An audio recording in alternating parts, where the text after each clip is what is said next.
بسم اللہ الرحمن الرحیم۔ مسفرہ وائس میں خوش آمدید۔ حدیث نبوی کے ایک بہت بڑے عالم اور استاد امام حسن بن سفیان رحمۃ اللہ علیہ کچھ طالب علموں کے ساتھ ایک شیخ الحدیث کے ہاں پڑھنے جایا کرتے تھے۔ شیخ صاحب انہیں آہستہ آہستہ علوم حدیث پڑھاتے رہے۔ یہ حضرات روزمرہ کے اخراجات کے لیے جو رقم ساتھ لائے تھے وہ چند ہی دنوں میں ختم ہو گئی اور نوبت فاقوں تک جا پہنچی۔ رہائش گاہ پر کوئی اضافی چیز بھی نہ تھی جسے بیچ کر یہ کچھ بندوبست کر سکتے۔ جب 3 روز فاقے کی حالت میں گزر گئے تو سب نے یہ رائے دی کہ اب اس کے سوا کوئی چارہ نہیں کہ باہر نکل کر بھیک مانگی جائے۔ باضمیر خوددار اور غیرت مند آدمی کے لیے بھیک مانگنا کوئی آسان کام تو نہیں ہوتا۔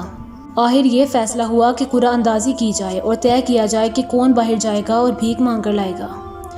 قرعہ اندازی میں حسن بن سفیان کا نام نکلا۔ امام حسن بن سفیان نے بجائے اس کے کہ جا کر لوگوں کے آگے ہاتھ پھیلاتے، مسجد ہی کے ایک گوشے میں 2 رکعت نماز کی نیت باندھ لی اور لمبی دعا کرنے لگے۔ انہوں نے اللہ کے آگے ہاتھ پھیلا دیے، نہایت عاجز اور انکساری کے ساتھ اللہ تعالیٰ کو پکارا۔ ابھی حالت سجدہ میں دعا ہی کر رہے تھے کہ ایک خوش پوشاک خوش شکل نوجوان مسجد میں داخل ہوا۔ اس نے پوچھا، حسن بن سفیان کون ہیں؟ اصحاب حدیث نے ان کی طرف اشارہ کیا۔ امام صاحب نے سجدے سے سر اٹھایا اور جلدی سے نماز مکمل کی۔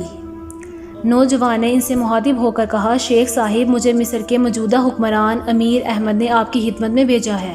وہ آپ کو سلام کہتے ہیں اور آپ کے حالات سے بے خبر رہنے کی معافی چاہتے ہیں۔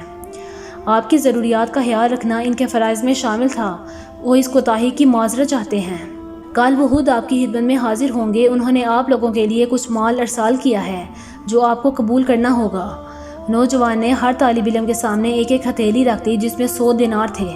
اصحاب حدیث یہ جان کر بے حد خوش ہوئے۔ انہوں نے نوجوان سے پوچھا، امیر احمد کو ہمارا خیال کیسے آیا؟ نوجوان نے بتایا کہ امیر آج دوپہر کو قیلولہ کر رہے تھے کہ انہوں نے ہوا میں ایک گھڑ سوار دیکھا جو تیرتا ہوا امیر کی جانب آ رہا تھا۔ اس نے قریب آ کر ان سے کہا، اٹھو، حسن بن سفیان اور اس کے ساتھیوں کی مدد کرو، اٹھو اور ان کی مدد کو جاؤ۔ وہ فلاں مسجد میں 3 روز سے بھوکے ہیں۔ امیر بیدار ہوئے تو انہوں نے فوراً یہ دینار دے کر مجھے آپ کے پاس بھیج دیا۔ اس کے بعد امیر احمد بذات خود بھی ان کے پاس زیارت اور ملاقات کے لیے مسجد میں آئے۔ انہوں نے مسجد کے آس پاس کی زمین خرید کر اسے مسجد کے لیے اور اصحاب حدیث کے لیے وقف کر دیا۔